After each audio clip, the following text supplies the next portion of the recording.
Guys, serious, yeah? Like I said before also, it's not only our community, it really is representing 30 million Afghans back in Afghanistan and all over the world. L'Afghanistan ne s'est jamais qualifié pour une Coupe du Monde.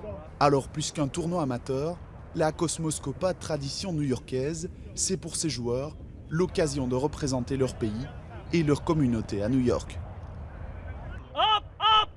2 joueurs afghans font partie de l'équipe nationale officielle. Les autres sont des amateurs. Leurs parents ont fui l'Afghanistan pour s'installer aux États-Unis. La plupart d'entre eux sont nés en Afghanistan. Seuls 3 ou 4 sont de la première génération d'immigrants nés aux États-Unis. On est vraiment afghans. Pour participer, les joueurs doivent avoir la nationalité du pays représenté et pour la majorité, résider dans l'État de New York ou dans les États voisins, du New Jersey et du Connecticut.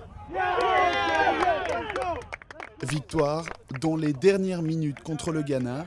La compétition commence bien pour l'Afghanistan. Au bord du terrain, les arbitres profitent de la mi-temps pour garder un œil sur l'autre Coupe du Monde. Cette Coupe du Monde-là, elle est unique. Ici, c'est une compétition unique dans la région. C'est très local. Pour les familles et pour les joueurs, c'est l'occasion de représenter leur pays.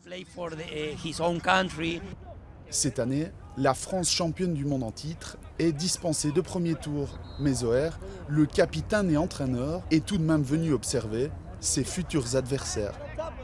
Il y a des gens qui sont installés en France, à New York depuis un moment, mais il y a aussi des gens qui arrivent, qui repartent, des stagiaires. Donc voilà, il faut composer avec tous ces éléments-là et avoir une équipe compétitive, ça demande beaucoup de travail. Finale dans moins d'un mois, dans le stade du New York Cosmos, le club organisateur, où Pelé a terminé sa carrière il y a 40 ans. Pour les finalistes, pas de prime, juste un titre de champion à remettre en jeu dès l'été prochain.